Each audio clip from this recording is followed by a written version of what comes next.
इस फिल्म की शुरुआत एक ऐसे गांव से होती है जहां के बारे में एक बहुत ही डरावनी बात मशहूर है। कहा जाता है कि इस गांव में कोई भी शादी नहीं होती है और अगर कोई करता भी है तो दुल्हन सुहागरात के दिन जिंदा नहीं बचती है। तो चलिए दोस्तों जानते हैं इस गांव और यहाँ के डरावने रहस्य की कहानी को। तो इस कहानी की शुरुआत में हमें चार दोस्तों को दिखाते हैं जो इस मंगलपुर गाँव में फंस जाते हैं। तभी उन्हें दूर एक आग जलती हुई दिखाई देती है और जब वो उसके पास जाकर देखते हैं तो उन्हें वहाँ एक बाबा बैठा हुआ मिलता है, जिसके बाद इन्हें इस बाबा से इस मंगलपुर गांव का राज पता चलता है जो सालों से छुपा हुआ है। अब यहाँ पर ये बाबा इन्हें बताता है कि कई साल पहले ही रास्ते से एक बारात गुजरी थी, लेकिन रास्ता बंद हो जाने की वजह से उन्हें मंगलपुर से होकर जाना पड़ा। और जैसे ही रात हुई तभी अचानक एक खौफनाक चमगादड़ जैसा राक्षस आया और उसने पूरी बारात को खत्म कर दिया। अब यहीं से कहानी और भी रहस्यमयी हो जाती है, जिसके बाद हमें एक अर्जुन नाम के बंदे को दिखाया जाता है जो लंदन में अपनी फैमिली के साथ रहता है। अब यहाँ पर हमें पता चलता है कि अर्जुन की बहन मीरा की शादी होने वाली है, लेकिन शादी के लिए उन्हें सही जगह नहीं मिल रही है। तभी इसी दौरान उन्हें पता चलता है कि इंडिया में उनकी एक बहुत बड़ी पुश्तैनिक हवेली है जहाँ वो अपनी बेटी की शादी कर सकते हैं। अब ये जानकर अर्जुन फैसला करता है कि उसकी बहन की शादी वहीं होगी। अब इसके नेक्स्ट सीन में हम अर्जुन को देखते हैं जो इंडिया आकर ट्रेन से मंगलपुर के लिए निकल जाता है और इसी सफर के दौरान वो एक प्रिया नाम की लड़की को गिरने से बचाता है, जिसके बाद इन दोनों की दोस्ती हो जाती है। और फिर इसके बाद अर्जुन जब हवेली पहुंचता है तो वो हवेली को देखकर हैरान हो जाता है, क्योंकि ये हवेली बाहर से दिखने में खंडर लगती है पर जब अंदर जाते हैं तो ये अंदर से बहुत ही बड़ी और रहस्यमय से भरी हुई दिखती है। अब इसके बाद अर्जुन अपने घर वालों को कॉल करके बताता है कि उसकी बहन की शादी के लिए ये हवेली बहुत ही बढ़िया रहेगी। और फिर इसके नेक्स्ट सीन में जब ये शादी वाली बात हवेली के मैनेजर शंभुनाथ को पता चलती है तो वो उसे बार बार चेतावनी देता है और कहता है कि इस जगह पर कोई भी नहीं रुकता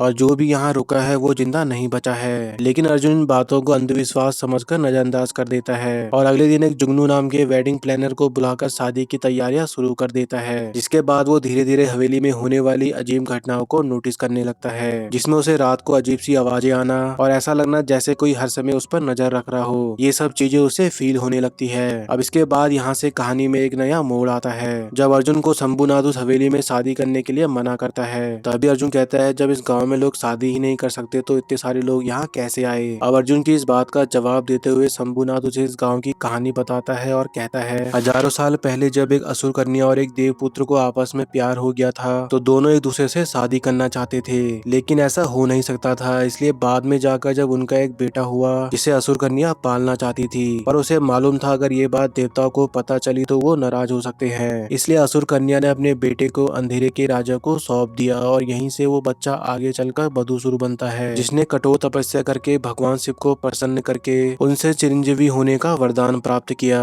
और भगवान शिव ने उसे वरदान देने के बाद जाते हुए बताया कि उसकी मृत्यु से उसके ही अंश से हो सकती है। अब ये जानने के बाद बदूसुर ने देवताओं पर आक्रमण कर दिया, जिसके बाद देवताओं ने उसके आतंक से बचने के लिए एक अप्सरा को भेजा, जिसे देखकर बदूसुर मोहित हो गया और उससे प्यार करने लगा। लेकिन अप्सरा कन्या का कहना था कि वो उसे तभी छूने देगी जब वो दोनों की शादी होगी। अब ये बात सुनकर बदूसुर उससे शादी करता है और शादी वाले दिन अप्सरा वरमाला पहनाते टाइम उसकी छाती में खंजर घोंपकर उसे मार देती है। अब जैसा कि बदूसुर अमर था इसलिए वो यहाँ पर मरता नहीं है। अब ये देखकर अप्सरा उस पर लाइटनिंग पावर का यूज करके उसे दफना देती है। अब इसके बाद बदूसुर फिर से पैदा न हो पाए इसलिए वो एक बहुत बड़े पेड़ में बदल गई और वहीं से अप्सरा का नाम वृष्णि पड़ा था। वृष्णि पेड़ के सामने ही बदूसुर का एक छोटा सा टेम्पल भी है और वहीं पे बदूसुर की समाधि भी है, लेकिन आज भी उसकी आत्मा पूरे इलाके में घूम रही है, इसलिए वो किसी भी तरह से खुद को जिंदा करना चाहता है, क्योंकि वो हर बार एक नई दुल्हन की बलि देकर वापस जिंदा होने की कोशिश करता है। इसलिए जब यहाँ लोगों को शादी करनी होती है तो वो गंगा नदी की दूसरी तरफ जाकर शादी करते हैं और फिर यहाँ वापस आते हैं। अब ये सब कहानी सुनने के बाद भी जग्गू और अर्जुन को उसकी बात पर यकीन नहीं होता है, इसलिए वो लोग शादी की तैयारियां करना शुरू कर देते हैं। अब इसके बाद जैसे जैसे शादी के दिन पास आते हैं वैसे वैसे खतरा और बढ़ता जाता है, जिसे देखकर लोग डर के मारे काम छोड़ देते हैं, लेकिन अर्जुन फिर भी नहीं मानता है और काम करते रहता है। अब इसी बीच हवेली में काम के दौरान अचानक एक हादसा हो जाता है, जिसमें गलत वायरिंग की वजह से अर्जुन को एक जोरदार करंट लग जाता है और वो वहीं पे गिर पड़ता है। लेकिन तभी सही समय पर प्रिया वहां पहुंचती है और बिना समय गवाए उसे सीपीआर देती है, जिसके बाद कुछ ही सेकंड में अर्जुन फिर से सांस लेने लगता है और यहीं से दोनों के बीच एक अजीब सा कनेक्शन बन जाता है। लेकिन इस हादसे के बाद अर्जुन के साथ अजीब सी चीजें होने लगती है, उसे ऐसी परछाइयां और लोग दिखने लगते हैं जो बाकी किसी को नजर नहीं आते हैं। और इसके बाद अचानक एक दिन एक लड़का किसी अनजान ताकत के काबू में आ जाता है, जिसके बाद वो जंगल की तरफ भागने लगता है, जिसे जिसे देखकर अर्जुन भी उसका पीछा करता है। तभी इसी दौरान अर्जुन एक ऐसे पेड़ और मंदिर तक पहुंचता है जहां उसे बदुसुर की मौजूदगी महसूस होती है, जिसके बाद धीरे धीरे उसका डर भी बढ़ने लगता है। और फिर तभी यहाँ एंट्री होती है एक पंडित की, जो अर्जुन को पहली बार इस शराब की असली सच्चाई बताता है और उससे कहता है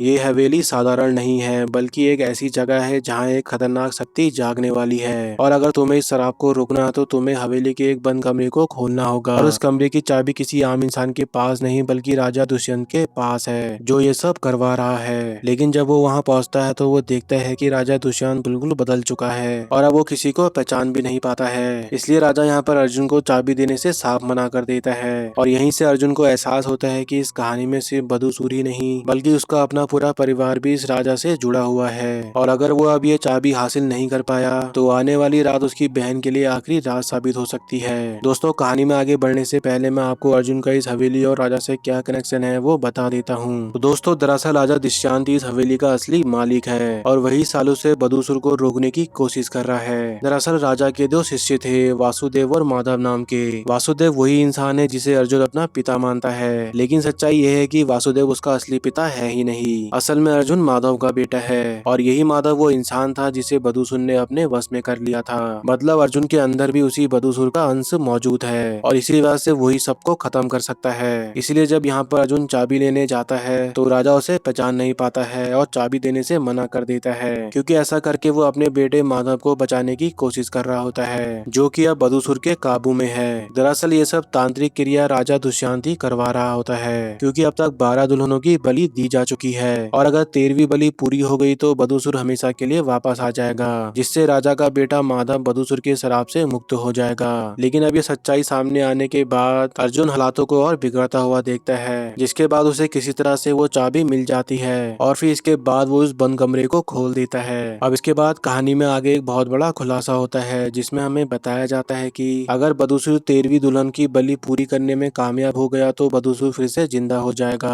क्योंकि अब तक 12 दुल्हनें मारी जा चुकी हैं। मतलब अगली बारी अर्जुन की बहन मीरा की है। अब ये सब जानने के बाद अर्जुन अपनी बहन की शादी रोकने की कोशिश करता है, लेकिन अब हालात ऐसे बन जाते हैं कि अर्जुन को अपनी बहन की शादी उसी हवेली में उसी रात करनी पड़ती है। अब इसके बाद जब शादी शुरू होती है तो सब कुछ ठीक लग रहा होता है, लेकिन तभी अचानक तूफान आता है और बिजली चली जाती है, जिसके बाद सभी जगह अंधेरा छा जाता है, और तभी इसी दौरान मीरा अचानक गायब हो जाती है। जिसके बाद वो 12 मर चुकी दुल्हनें अर्जुन को रास्ता दिखाती हैं ताकि वो अपनी बहन को बचा सके। अब जब इसके बाद अर्जुन जब उस खौफनाक जगह पर पहुंचता है तो वहां उसे पहले की 12 दुल्हनों का कंकाल दिखाई देता है, जो कि बदुसूर की बलि बन चुकी होती हैं, और इन्हीं में से एक दुल्हन प्रिया की बहन भी होती है। दरअसल दोस्तों, अर्जुन को ट्रेन में जो लड़की मिली थी और जिसने उसकी जान बचाई थी वो असली प्रिया ही थी, जबकि हवेली में वो जिससे मिल रहा था वो प्रिया नहीं बल्कि उसकी बहन थी, जो पहले ही बदुसूर की बलि चढ़ चुकी थी और अब एक भूत बन चुकी थी। दरअसल असली प्रिया यहाँ अपनी बहन को ढूंढने के लिए आई थी, जो शादी के बाद अचानक गायब हो गई थी, और इसी वजह से प्रिया मंगलपुर पहुंची थी ताकि उस सच्चाई को जान सके, जिसे बाकी दुनिया आज तक सिर्फ अफवाह मानती आई है। अब इसके बाद अर्जुन जब वो 13वीं बलि यानी अपनी बहन मीरा की तैयारी होती हुई देखता है तो वो अपनी बहन को बचाने के लिए माधव से लड़ने लगता है, जिसके बाद अर्जुन और माधव के बीच एक खतरनाक लड़ाई होती है, जिसमें अर्जुन पहले बहुत मार खाता है, लेकिन तभी इसी दौरान वृक्षणी उसे लाइटनिंग पावर देती है, जिसके बाद अर्जुन माधव और राजा को मार डालता है, जिससे बदुसूर यहाँ पर जिंदा नहीं हो पाता है और ये महल टूटने लगता है, जिसे देखकर अर्जुन अपनी बहन को यहाँ से बचाकर ले जाता है। अब इसके बाद कहानी वापस उन्हीं 4 लड़कों पर आती है जो इस बाबा से कहानी सुन रहे होते हैं। तभी ये पूरी कहानी सुनाने के बाद ये बाबा इनसे कहता है भूत कई तरह के होते हैं, अच्छे और बुरे भी, यहाँ तक कि ना दिखाई देने वाले भूत भी बिल्कुल इंसान जैसे ही दिखाई देते हैं। और इतना कहते ही ये बाबा अपना चेहरा दिखाता है, जिससे हमें पता चलता है कि ये बाबा कोई और नहीं बल्कि अर्जुन ही है। दरअसल दोस्तों, जब अर्जुन को करंट लगा था तभी वो उस टाइम मारा गया था, और जब प्रिया ने उसे सीपीआर देकर उसकी जान बचाई थी वो दरअसल उसका भूत था। और इसी के साथ हमारी ये मूवी भी यहीं पे एंड होती है। तो दोस्तों, अगर आपको ये वीडियो पसंद आई हो तो वीडियो को लाइक और चैनल को सब्सक्राइब कर लेना, ऐसे ही मजेदार और इंटरेस्टिंग मूवी एक्सप्लेनेशन के लिए। बाकी आपके प्यार और सपोर्ट के साथ हमारे चैनल पर बने रहने के लिए धन्यवाद।